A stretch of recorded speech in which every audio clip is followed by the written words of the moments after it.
Welcome to AN's 7th Regional Short Course in Miami, Florida. And for those of us who are joining online, thank you for your participation. I'm Miriam Ellman. I'm AN's Executive Director. And in the room with me are several of my colleagues in the AN leadership team, along with faculty members from across the state of Florida and the country. We've been spending 3 days together engaging on AN's issues, networking, learning about current Israeli and Palestinian politics and developments in the Middle East, and working together to develop strategies for countering anti-Semitism on campus and in the academy. And it's a great pleasure to be able to open this session to our larger membership and to our partners and supporters online. We're delighted to have with us Denise Katz-Prober, the Director of Legal Initiatives at the Louis D. Brandeis Center for Human Rights Under Law. Now, the Brandeis Center and AAN go way back. We've been cooperating, we've been collaborating, we've been working together for years. Many of Denise's colleagues at LDB have spoken for us here at AAN, including Alyza Lewin, who is also joining, and that's a great pleasure and a treat as well. And unexpected. So thank you so much for joining us, Alyza. And so they've spoken with us on our webinars in the past and at our conferences. And for some time, we wanted to bring you, Denise, to speak to us as well, because we know you're in the trenches. And we're really thrilled to have you on the program for this year's short course. Before joining the Brandeis Center, Denise was a trial attorney at the Office of the Attorney General for the District of Columbia. And prior to working there, she prosecuted domestic violence offenses while serving as a special assistant U.S. attorney. And her earlier research focused on counterterrorism and extremist groups. And she has degrees from Suffolk University Law School and from Brandeis University. And I also would like to introduce to you Alyza D. Lewin. Many of you know, I still need that. Many of you know Alyza. She is the president of the Louis D. Brandeis Center for Human Rights Under Law. And Alyza is also the co-founder and partner in Lewin and Lewin LLP, where she is specialized in litigation and in mediation and government relations. Her experience includes criminal defense, civil litigation, and anti-discrimination matters. You may know that Alyza led the litigation team that represented Avi Zinger, the Israeli licensee of Ben & Jerry's ice cream, in the lawsuit that Mr. Zinger filed against Unilever to prevent Ben & Jerry's boycott of Israel. And that was, of course, a successful resolution that was negotiated.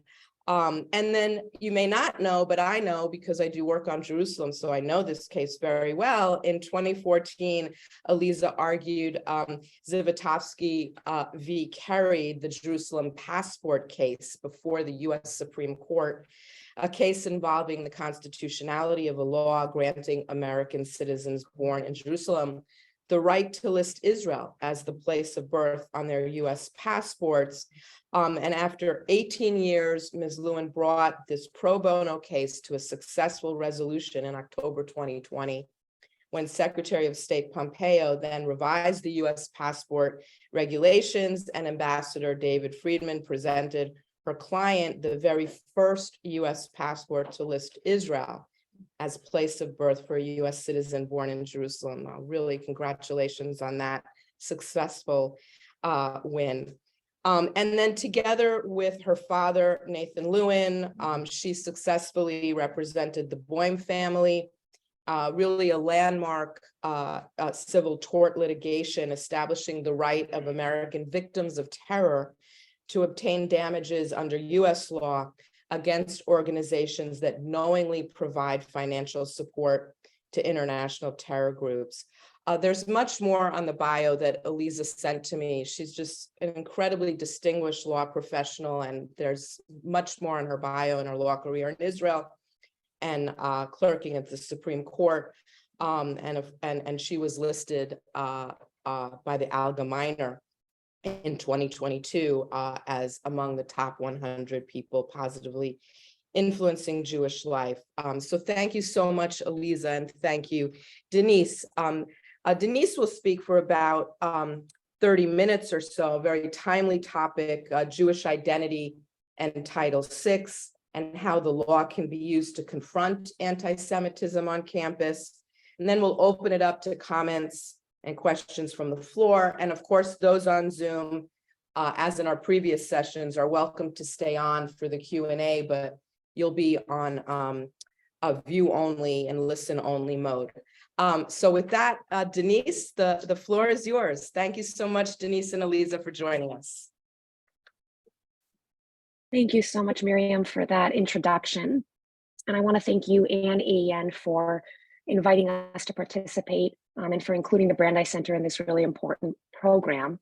I echo, on behalf of the Brandeis Center, I echo your sentiments about the important and valuable partnership between our organization over the years.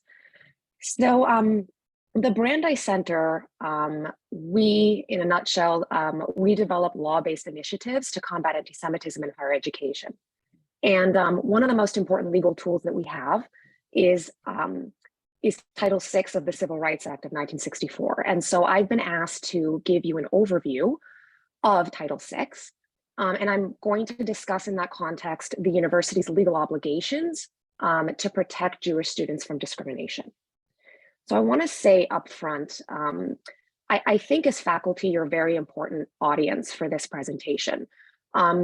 Miriam mentioned that I'm in the trenches. I speak all too frequently as part of my role at the Brandeis Center with students on campus who are facing anti-Semitic discrimination. And one of the things I hear very frequently from them is that they feel very isolated as a result of the anti-Semitism that they're experiencing on campus. And as we'll discuss, the reason for that in large part is because what's happening on campus to Jewish students is part really of a concerted effort to marginalize and isolate them from the campus community and kind of from civil life on campus. And the other thing I'm hearing from students often is that they feel invalidated when they go and speak to administrators on campus about their experiences facing anti-Semitism, because administrators don't understand or won't recognize that what's happening is actually anti-Semitism, especially when it involves Israel, when it involves students being targeted on the basis of their Jewish identity connected to Israel. And so I think it's really essential that you in particular understand Title VI, understand what the rights of Jewish students are on campus and the legal protections afforded to them, so that you can provide support and validation to those students, so that you can help empower them by helping them articulate what's happening to them in a way that will resonate with the university, because you don't need to use legalese in order to get the university to hear that what's happening is something they should care about, because they may be on the wrong side of the law.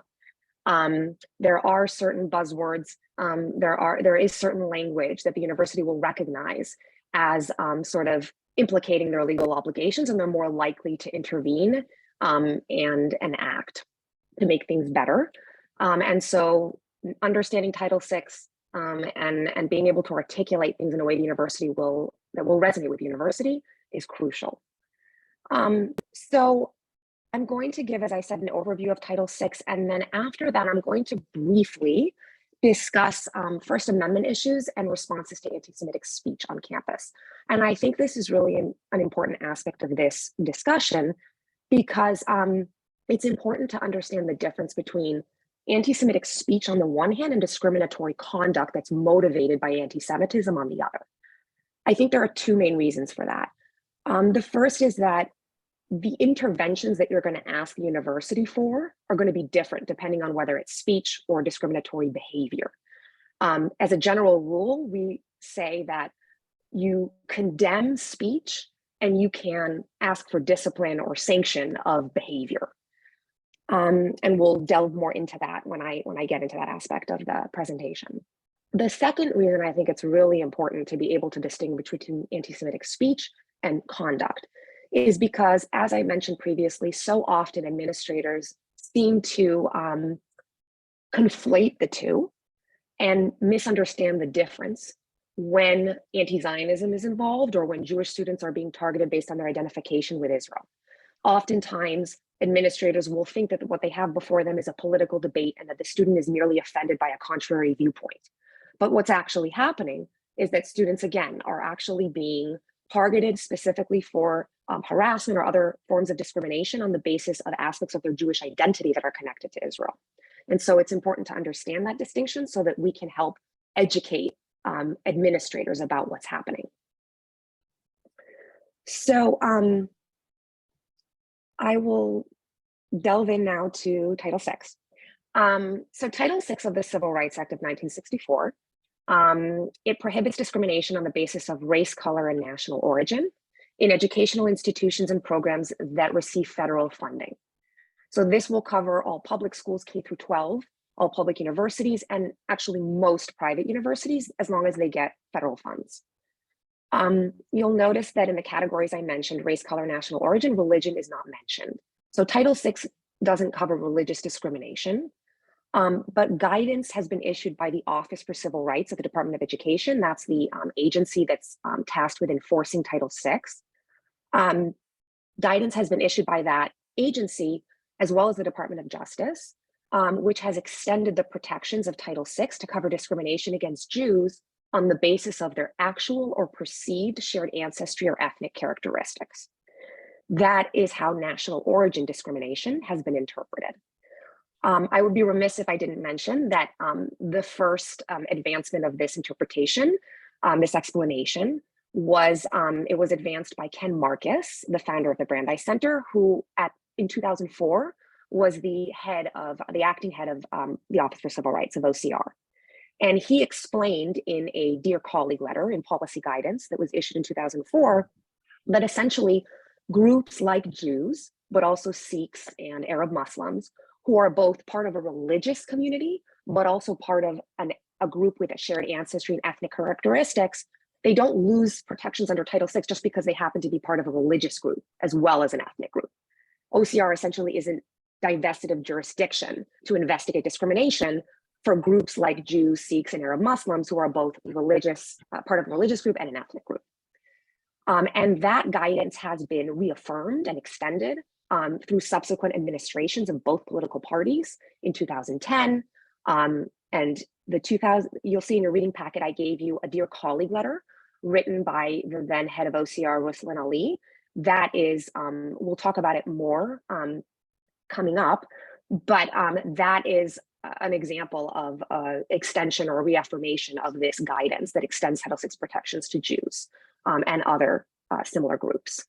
Again, this guidance has been reaffirmed in 2017, as recently under this administration as 2021.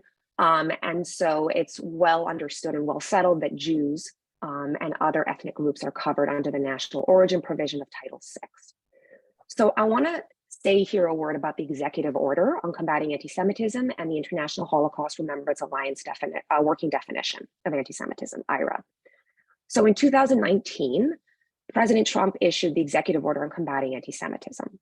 I'll note importantly that the executive order has since been incorporated into OCR's current policy guidance as recently as 2021.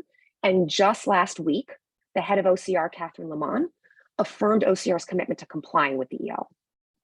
The executive order it's significant for several reasons, not only because it reaffirms Title VI protections extend to Jews, not only because it requires OCR to enforce Title VI to root out anti-Semitism as vigorously as any other form of discrimination, but perhaps most importantly, it requires federal agencies that enforce Title VI, agencies like OCR, to refer to the IHRA definition, including its examples, when it's investigating allegations of discrimination in order to figure out whether that discrimination is motivated by anti-Semitism or anti-Semitic intent. So this is really important because, as I'm sure many you know, the IHRA examples include certain forms of anti-Semitism that manifest as anti-Zionism, for instance, denying Israel's right to exist. And this is the kind of anti-Semitism that so often fuels the harassment and discrimination that we see on campus. So Jewish students on campus who are expressing pride in their shared ancestry and ethnic identity by openly supporting the existence of a Jewish state in the Jewish people's ancestral homeland, they are being targeted they're being marginalized, they're being harassed, they're being excluded from campus life and educational opportunities. So they are being targeted for discrimination on the basis of what is a key component of their Jewish ethnic and shared ancestral identity, namely the Zionist part of their Jewish identity. So I'll say here a word about Zionism and Jewish identity. And I admittedly am paraphrasing Alyza Lewin. I'm paraphrasing Alyza, who has so articulately expounded on this concept. For many Jews, Zionism is in fact, or identification with Israel is an essential part of their identity, of what it means to be Jewish. Judaism is, of course, an ethno-religion, and the Jewish people's history and theology and culture are deeply intertwined with the land of Israel. So for many Jews, expressing support for or pride in the existence of a Jewish state in the Jewish people's ancestral homeland is, in fact, as I said, an expression of pride in their shared ancestral and ethnic identity.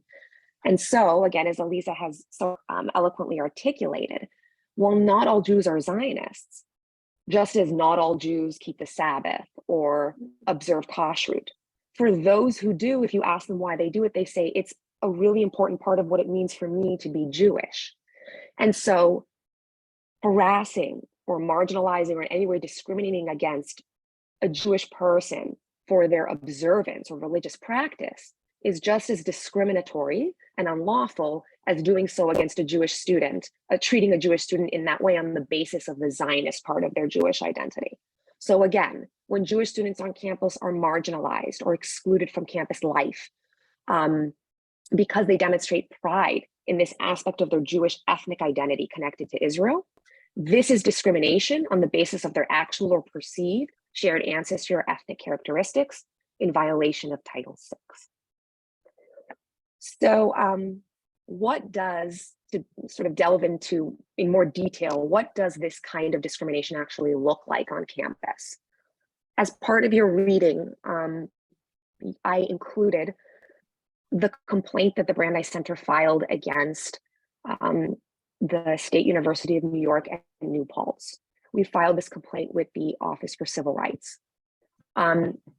You all read it, so I'm not going to go through the detailed facts, but in sum, a Jewish student and a Jewish Israeli student, both survivors of sexual assault, were excluded from a sexual assault survivor group that one of them actually founded on the campus after they both posted on their personal Instagrams an infographic that described the Jewish people's thousands-year-old ethnic connection and ancestral connection to the land of Israel. Essentially, they outed themselves as Zionists who believe in Israel's right to exist. And for that, they were excluded, they were publicly castigated, they were harassed, they were actually even threatened with assaultive behavior. And unfortunately, this is common, the targeting and exclusion in this way of the Jewish Zionists on campus. But the reason I chose this particular case to highlight for you is, first of all, because it's obviously a particularly egregious example of this kind of marginalization and exclusion and discrimination. These are sexual assault survivors who were denied the ability to present their full identity as both survivors and Zionists. There wasn't a place for them to do that on campus. But secondly, I think this is also a very good example, unfortunately, a stark example of the way in which these efforts to exclude Jewish Zionists on campus are actually part of a concerted campaign to marginalize and isolate these students. You'll note that, as we described in the complaint, it's not just that they were excluded from this organization, these two women. They were publicly castigated, vilified, harassed horribly on social media. They were, people threatened to spit on one of them. I mean, it wasn't just, you're not allowed to be part of this club, we're going to punish you for who you are, and we're going to make your life horrible on campus. And one of them even couldn't spend time on campus. I mean, this is the sense of isolation that I'm hearing from students that they're experiencing as a result of the kind of harassment and shunning and public castigation and exclusion that they're experiencing on campus. Unfortunately, there are too many other examples that I could describe. Rose Rich's example at the University of Southern California is one that many unfortunately know. the vice president of the undergraduate student government, who was again outed as a Zionist and also subjected to essentially a relentless campaign of anti-Semitic harassment, calling for her to be impeached and calling for her to resign from her position because she's a Zionist, ultimately forcing her out of her position, again, merely because of her support for Israel. There are just too many examples to cover here. We might be able to talk more about what's happening along those lines in the Q&A, but for now, I think what I'd like to do is move to the 2010 Dear Colleague letter that I provided in your reading packet. The reason I provided that letter, as I said previously, it reaffirms some of the previous guidance that extends Title VI protections to Jews, but it also explains more about some of the most the more typical types of discrimination that we're seeing against Jewish students, and that is harassment that creates a hostile environment. And so I wanted to delve into that a little bit. So the kind of discrimination that I described in the SUNY New Paltz case is, it involves exclusionary conduct that essentially denies students the ability to either participate in or benefit from university programs and educational opportunities. And that's a violation of Title VI. Title VI also prohibits harassment on the basis of any of the protected categories that creates a hostile environment on campus. A hostile environment such that Jewish students are also denied the ability to participate in educational opportunities. So I want to dissect a little bit this letter and talk more about some of the important aspects so that you understand what harassment means, what a hostile environment means, and what the university should be doing in response to that. If you look at the first full paragraph on page 2, you'll see an explanation of harassment, which is, OCR describes it as harassment creates a hostile environment when the conduct is sufficiently severe, pervasive, or persistent, so as to interfere with or limit a student's ability to participate in or benefit from the services, activities, or opportunities offered by a school. It's really important to remember that student organizations on campus, recognized student organizations, student government, these are educational opportunities that the school offers and that students have a right to participate in. So when they're excluded or when they are harassed to the point where they are unable to participate, that is discriminatory, and that's a violation of Title VI. When students, for instance, can't go to class, they can't spend time on campus, their grades suffer because they've been harassed so badly and the environment is such that they don't feel comfortable or safe on campus, that is the kind of violation of Title VI that can constitute harassment so severe that they are denied an educational opportunity. Also in the letter at the bottom of page 2, in the last paragraph going on to page 3, you'll see that the letter describes that when discriminatory harassment has occurred, a school has to take prompt and effective steps, reasonably calculated to end the harassment and eliminate any hostile environment and its effects, and to prevent the harassment from recurring. I think this is there are some important points here I think worth dissecting. So it's important to note that in the Dear Colleague letter, OCR recognizes it's not enough to deal with just the perpetrator and the victim. It is important to investigate properly and, where appropriate, discipline or sanction the perpetrator, and to provide the victim with immediate services or remedies that will address the direct harm that they've suffered. However, OCR recognizes that the university, that may not be enough, that the university may have to take steps to address the larger climate on campus that's impacted by the harassment and the discrimination. Under Title VI, a discriminatory act, it doesn't need to target a specific or identify a specific student or students. When you have anti-Semitic graffiti or anti-Semitic flyers, right, distributed on campus, that affects the entire Jewish community. It creates fear and concern and pain among the entire Jewish community, and not just students, right? All members of the Jewish community on campus. And so the university needs to acknowledge that. The administration needs to acknowledge that when it is responding to an incident on campus of anti-Semitism. And so what are some of the ways that the university should be responding to address the hostile environment or the climate on campus, right, that results from an anti-Semitic incident. Well, some of those are mentioned in the letter, but I'll expound a little bit. So one of the things the university can do, for instance, is take an opportunity to revise their non-discrimination policies, right? If you have an incident involving the targeting of students or the Jewish community on the basis of their ethnic and shared ancestral identity, it needs to be clear in the university's anti-harassment and anti-discrimination policies that groups should not be targeted on the basis of their shared ancestry ethnicity. It would be ideal if those anti-discrimination policies even included IRA and the examples, so as to be able to, so that people can really understand what that looks like. The university should be conducting, if it is going to revise its policies, conducting trainings for administrators about those new policies, right? So that administrators understand how to recognize anti-Semitism that targets Jews on the basis of shared ancestry and ethnicity. It's important to, model inclusivity by including Jewish identity in diversity and sensitivity trainings on campus. Educate people on campus not only about classical forms of anti-Semitism, but manifestations of anti-Semitism that are appearing on campus, many times involving anti-Zionism. And, it's also important for the school to forcefully, promptly, and clearly issue statements condemning anti-Semitism and recognizing anti-Semitism for what it is unequivocally, and making clear that it will not tolerate anti-Semitism or discrimination against Jewish students, just as it will not tolerate that against any students. So that's what I have for Title VI for now, because I want to stay on time. So I'll stop there for now on Title VI, and I'll move briefly to free speech and the First Amendment.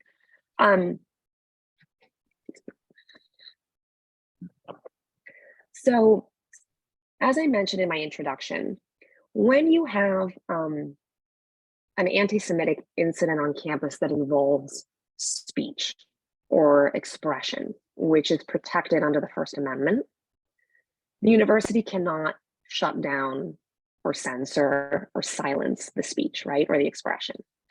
So it will not do us any good to be asking the university, for instance, to cancel or disinvite the speaker. Last spring, Mohammed Al-Kurd went on a speaking tour, as many of you probably know, to promote his poetry book. And he's very well known for spewing some of the most vile rhetoric against anti-Semitic rhetoric, including, advancing blood libels that Israelis eat the organs of Palestinians and Holocaust inversion and all kinds of other terrible rhetoric like that. And many students contacted us at the Brandeis Center, and they said, understandably, we don't want him on our campus. I mean, we're extremely concerned and fearful. Can you help us tell the university to shut it down? And, while of course we understand that sense of concern and fear on campus when someone like that is going to come on campus, we did tell the students that is not the appropriate response, and that but that just because the university should not be silencing or censoring or chilling in any way speech, even if it is offensive hate speech, that it doesn't mean the university's options are to either silence it or do nothing. Rather, the better option is for us to encourage the university to publicly respond to condemn anti-Semitic speech with its own counter speech, and to do so in the same forceful and prompt way that it does for every other group, that if that other group is targeted by hate speech. In your reading packet, you have a letter that the Brandeis Center wrote to Georgetown University about the appearance of Mohammed Al-Kurd on that campus.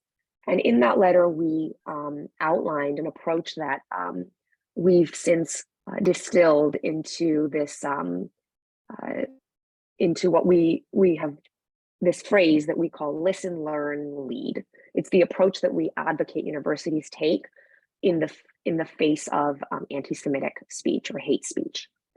So the first, I'll actually start with lead, even though it's listen, learn, lead. I'm going to start with lead.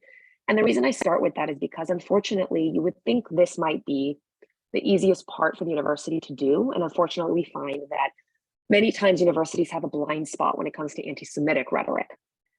They will come out forcefully and condemn other forms of hate speech against other groups. But for some reason, when it comes to anti-Semitism, especially when it involves anti-Semitism masked as anti-Zionism, university administrators have a harder time getting there. The lead aspect of this approach is, again, about asking the university to use its own voice, not only to publicly, promptly, and forcefully condemn anti-Semitic speech, to explain why this offensive speech is anti-Semitic and why, and therefore repugnant to the university's values of diversity, respect, tolerance, and inclusion. Like I said, the university cannot ignore anti-Semitic rhetoric. And when it ignores, and something important to remind the university about, is that if the university ignores or tolerates hate speech through silence, hate speech that targets one group for vilification, this can over time contribute to a hostile environment. It will embolden anti-Semitic conduct. Unfortunately, we know this from experience. And so the university doesn't have the option to stay silent. They need to come out and forcefully condemn. One note I should say is that this is a well-established principle under the First Amendment, that the universities can use their own voice without violating the First Amendment, use their own voice to counter offensive or hate speech. And many private universities have actually enshrined this idea, this policy, this principle into their own speech policies. So it's important to know that, and often it's helpful to remind the university to find those policies and remind the university of that, especially if it's a private university. The next aspect, we said listen, learn, lead, so I'll go to listen. This refers to the university's requirement to really, when there's an anti-Semitic incident on campus, listen to the Jewish community on campus, understand how this incident has impacted the Jewish students and the Jewish community at large on campus. Like we said, when an anti-Semitic incident occurs on campus, especially when it targets Jewish ethnic identity, it's often part of a concerted strategy on campus to malign and marginalize and isolate students who support Israel and make them feel unwelcome on campus, and those who support those students. And so it's important that the university conduct outreach to the Jewish community that's affected by an anti-Semitic incident. And again, really listen, not only to students, but to faculty and other members of the community to understand how this experience has impacted them and make sure that they know that the university cares. And lastly, in terms of the learn part of this approach, the university needs to, when there is, an anti-Semitic speaker on campus or anti-Semitic speech or expression on campus, it needs to take the opportunity to educate the community about anti-Semitism. This is where we should push the university to train and educate the community about contemporary forms of anti-Semitism. We should push the university to model inclusivity, like I said, by including Jewish identity and anti-Semitism into their DEI and sensitivity programs and trainings. And finally, this is an opportunity.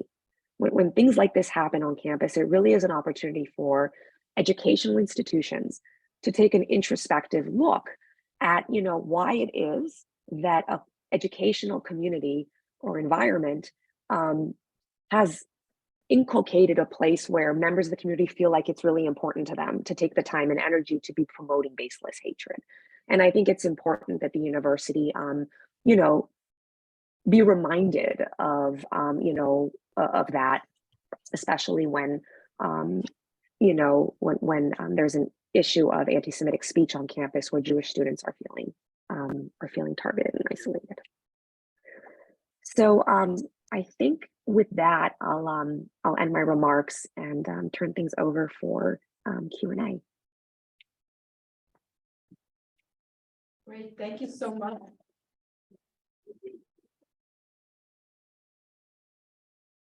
So I know that our participants have a lot of questions for you.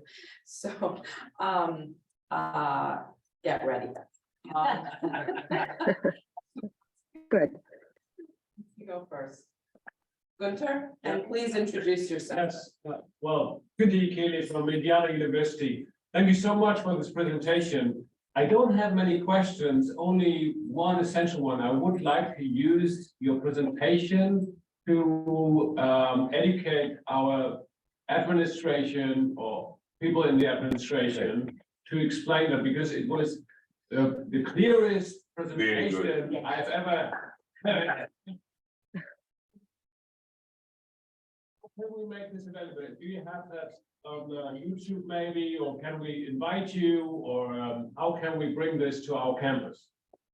That's my main question. Maybe she doesn't read the paper. Invite Denise. We'd be delighted to have Denise come and help educate your administrators, whether in meetings. I'm going to speak for her as the president of the Brandeis Center.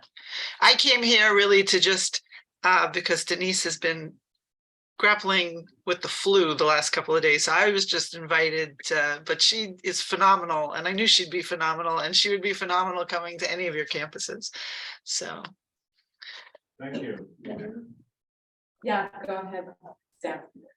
Sam Edelman from University of Miami and Florida Atlantic University. Hello, Alyza, how are you? I haven't seen you in ages. Anyway, the question I have for you all is a number of years ago when Ken started working on these issues, we worked together to try to get legislation passed to make the Title VI Dear Colleague letter permanent part of the Department of Education, and linking it with the IHRA.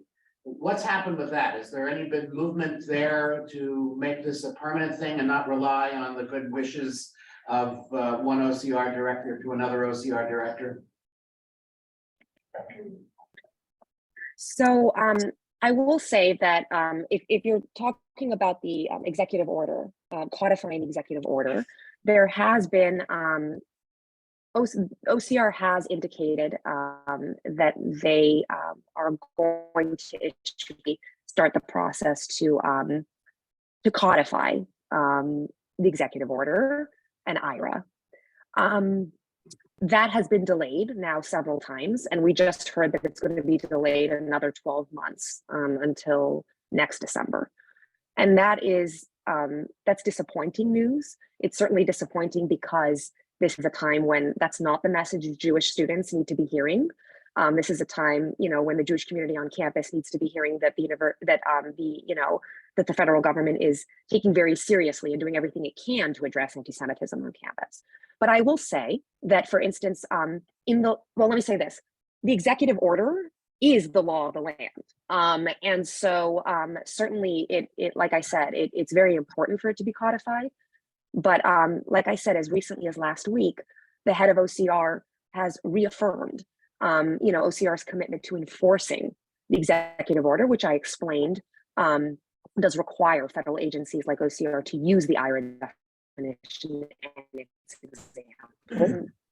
It's important that people understand and not be confused about the fact that the executive order and IRA is in fact the law, right? And it is in fact being used by OCR. It has to be used, and therefore universities should be paying attention and should be referring to IRA, because when there are anti-Semitic incidents on campus, because ultimately, if they are subjected to an investigation by the federal government, by OCR, they are going to be judged by that standard. Alyza, I don't know if you have anything to add to that. Sure. So what I would just add is that I think when there were back in the time the efforts to actually have Congress legislate the Anti-Semitism Awareness Act, that predated the executive order. And so the idea at that point was to take the guidance that Denise was describing, the 2004 and 2010 Dear Colleague letters, and try and kick it up a notch, make it more established and more permanent. And when those efforts were stymied and seemed to get stuck, then you had the executive order. The executive order took that guidance level, brought it up to the level of an executive order, made it clear that it applied to all the agencies that governed by Title VI, not just Department of Education, Department of Justice, and also, as Denise explained, significantly linked the understanding of Title VI as applying to members of faith-based groups with the IRA definition of anti-Semitism. What's happened since then was at the very end of the Trump administration, there was an announcement that they wanted to try and convert the executive order into regs, into federal regulation. And they were going to have a rulemaking, proposal. And the Biden administration came in and announced that they would continue that they would also, since it hadn't actually happened, propose rulemaking.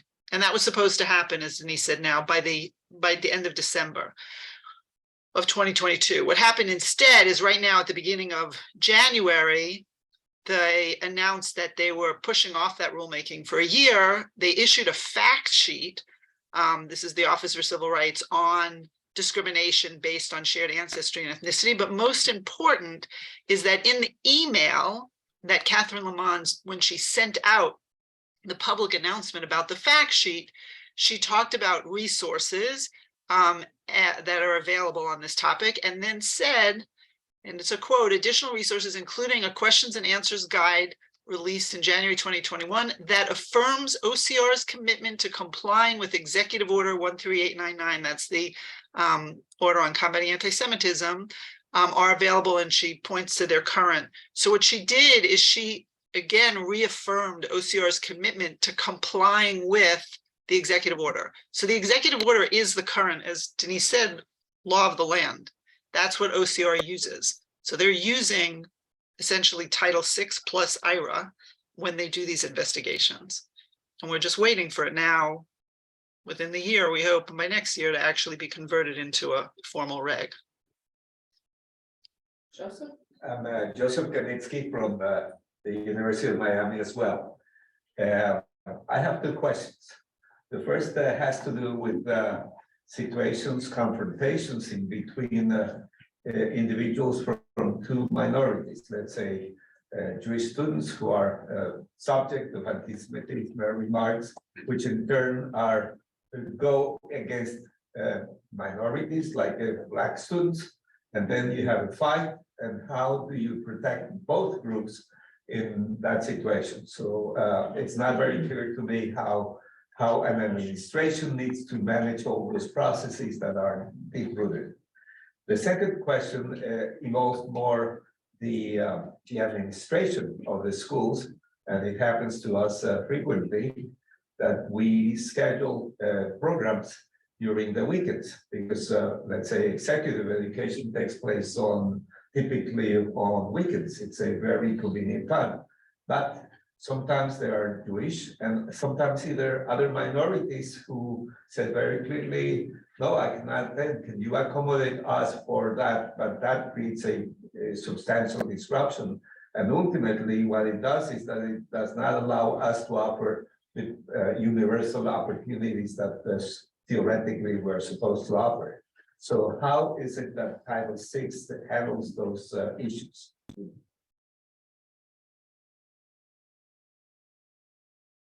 And sorry if I ask questions that are a little bit. Well, it's not, I think I'm just trying to clarify both the first and the second.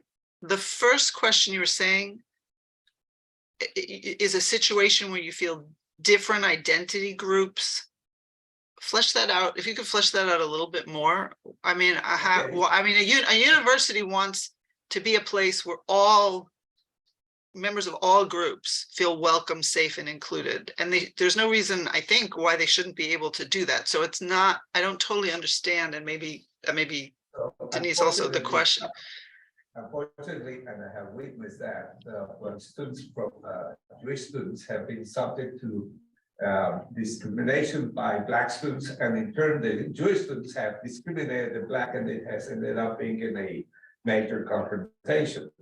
So I don't know exactly how is it that what's this kind of harmonical kind of a solution that you give the problem in which you have two competing groups feeling affected by that. So The question about conflict resolution, basically. Yes. Yes, and it happens, and especially because you have highlighted that Title VI covers race, color, and national identity, and that's how Jewish identity comes into play. But it can happen, and it's happening. You know, we have often, I mean, we've encountered these situations, and oftentimes, you know, what we've said is protecting students on campus from discrimination, fighting bigotry. It's not a zero-sum game. It's not, you know, you choose one group over the other. Where you have a situation where, you know, two groups are experiencing discrimination, it's not a competition. And the university has obligations to both of those groups. And, you know, it's going to have to investigate in that particular scenario you mentioned what happened, right? And it's going to have to investigate in a neutral way and determine, right, what happened and whose, if any, civil rights were violated. But again, I think it's very important that the university recognize, again, that it's not one group versus another group in terms of who gets to get protections, you know, and very often, I mean, what we do see is that Jewish students, they sometimes are, you know, disfavored in terms of, you know, applying protections when it comes to treating instances of anti-Semitism, especially when they also are commingled with other forms of discrimination. So Alyza, I don't know if you want to add to that. Yeah, I was going to mention the Stanford complaint, actually, which I think is a good example. You know, the complaint we filed against Stanford University, that one of the reasons I included that, I should mention in the reading packet, that is a case involving employment discrimination under Title VII of the Civil Rights Act. So it was not filed with OCR, it was filed with the EEOC, which is the federal agency that deals with those claims. And it's important for you as faculty, I think, to be aware of that case and those protections afforded to you under Title VII. But in that case, you know, that was an example that I was thinking about where Jewish employees were complaining that the DEI program was not addressing anti-Semitism. And in response, anti-Semitic incidents that were happening on campus, and in response, they were told by the DEI officials that they were essentially diverting attention from anti-Black racism by even raising anti-Semitism. And it really did create this, as I said, this sort of zero-sum game, this competition between identity groups. Whereas Jews were just asking for a seat at the table. They were saying, you know, there are anti-Semitic incidents on campus. Our community feels, you know, violated and afraid, and we want to discuss this. And they were being told that essentially there was no room at the table to discuss anti-Semitism because it would essentially overshadow other forms of discrimination against other groups. And so, unfortunately, that is something we experience. And like I said, we've seen that Jewish students are experiencing and faculty are experiencing. And it is important, I think, sometimes to remind the university that it's not a competition when it comes to discrimination or civil rights protections. Just to add to that, and specifically even Stanford or elsewhere, I mean, nobody should be discriminated against. So if the Jewish students are actually engaging in discrimination, you know, we wouldn't sanction that. At the same time, for example, what Denise is saying is often when the universities start to say, well, both sides, or what happens is they erase the validity of the Jewish discrimination. And so what happened in the situation at Stanford is not only did they turn around and say, you can't raise your issues of discrimination because if you raise it, you're, you know, moving the conversation away from where it really needs to be. But then they actually refused to talk about the anti-Semitism that was taking place on campus.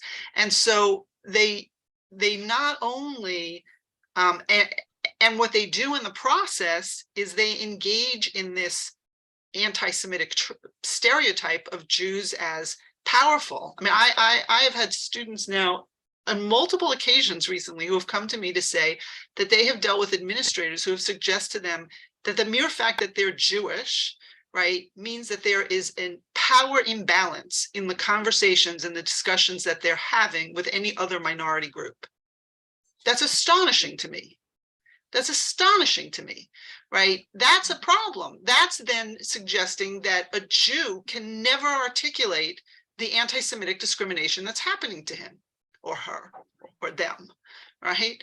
And that in and of itself is fostering and perpetuating this myth of Jewish power, which is in and of itself an anti-Semitic stereotype. Right. Thank you.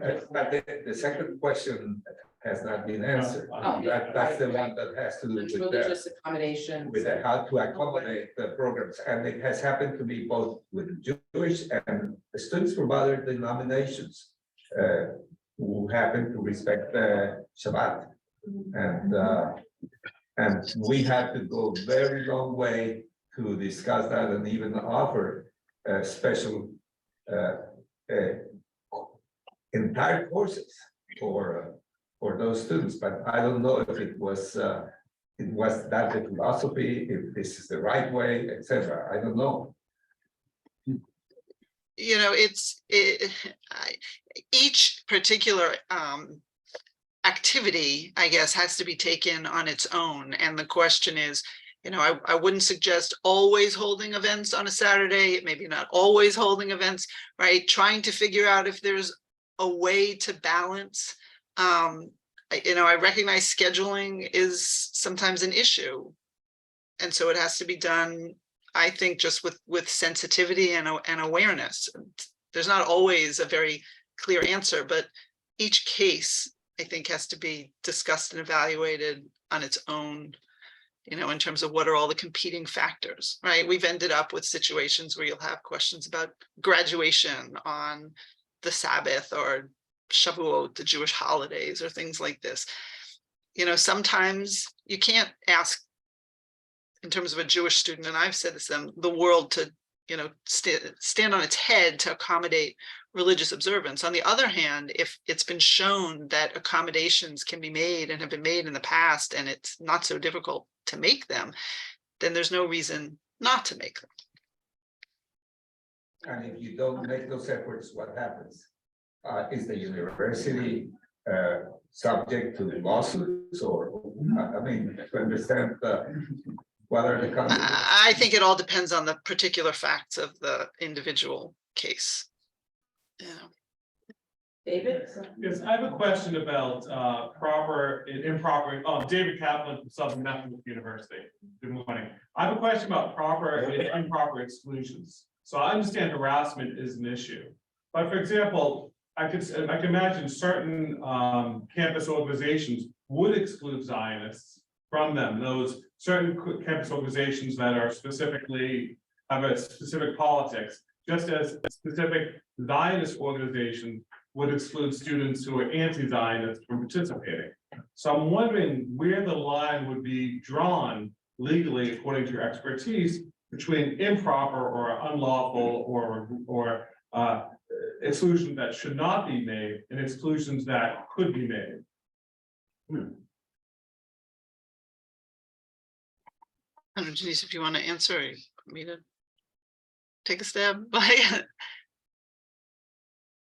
mean, I think that, you know, I go back to the points I made in my presentation. I mean, first of all, most universities, they have their own internal policies prohibiting discrimination by student organizations, right? Student organizations can't discriminate, you know, usually on the basis of certain protected categories. And that usually includes ethnicity and or national origin, and religion and other aspects of identity. But I think maybe an important point in terms of what you're talking about is the difference between, you know, viewpoint discrimination and discrimination based on identity. What we've been trying to explain today is that for many Jews, Zionism is not a political viewpoint. It's not that when we say that Zionism is an integral part of Jewish identity, we're not talking about ideas or beliefs or opinions about the policies of the state of Israel, right? The current government of the state of Israel. We're not talking about differences of opinions about, what the borders of a future Palestinian state should be, whether you believe there should be a Palestinian state, what are Israel's policies, humanitarian policies towards the Palestinians. That's not what we're discussing. We're talking about, as I mentioned, the Jewish people's, ancestral connection, thousands-year-old ancestral connection to the land of Israel. And for many Jews, not all Jews, but for many, in fact, most Jews, that is an integral aspect of what it means to them to be Jewish. And so if they are targeted for exclusion on that basis, that is discriminatory. And very oftentimes what you do see is that the word Zionist, it supplants the word Jew. We know that. And so what's actually meant is, we know that most Jews are Zionists and you're excluded. That's for what's happening at Berkeley Law. So it's important to distinguish again between viewpoint discrimination and what's actually happening, which is discrimination on the basis of identity, Jewish identity.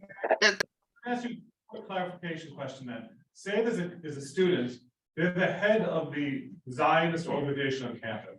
Say there's a student organization that's a BDS organization. And the head of the Zionist organization says, the student's Jewish, and the Zionism is directly tied to their Jewish identity. They say to the BDS group, I want to join your BDS group, as do 15 members of my organization, all of whom are Jewish. Sorry, I didn't get that. Could you restate it? You hear this from the British accent saying, sorry, I didn't get that. You say that's how we all trouble. So you have 15 students, all who are good card-carrying Zionists, all of whom are Jewish, all of whom say my Zionism is directly tied to my Judaism. They say to the campus BDS group, we all want to join your group. According to your scenario, does the campus BDS group then are they required to accept them as members?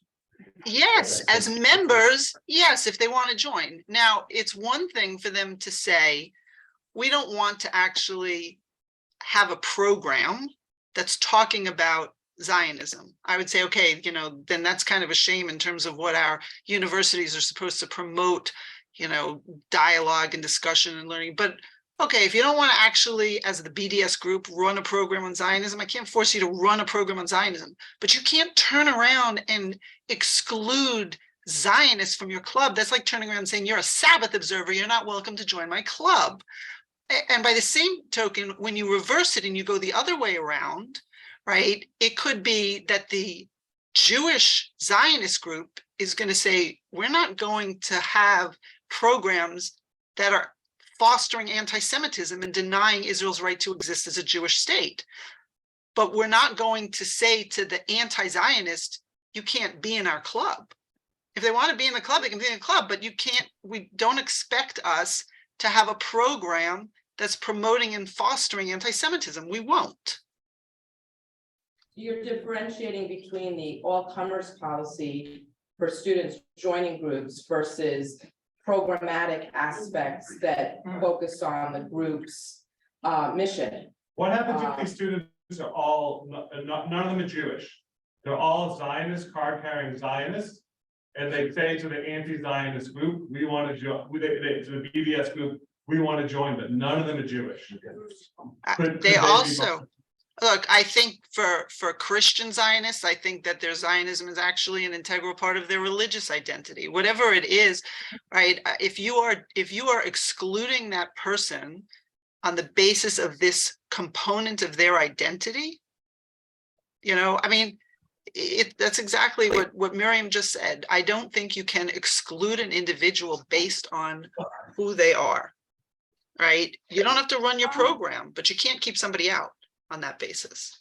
No, we have only a few minutes left with both of you, but I want to just turn us back for 1 minute to the issue of free expression, free speech, and the really helpful way that you explain those issues, and particularly in the El Kurd letter that you wrote, and how you offered to us how to address anti-Semitic hate speech, which is protected, constitutionally protected, at public universities protected by university policy on private universities.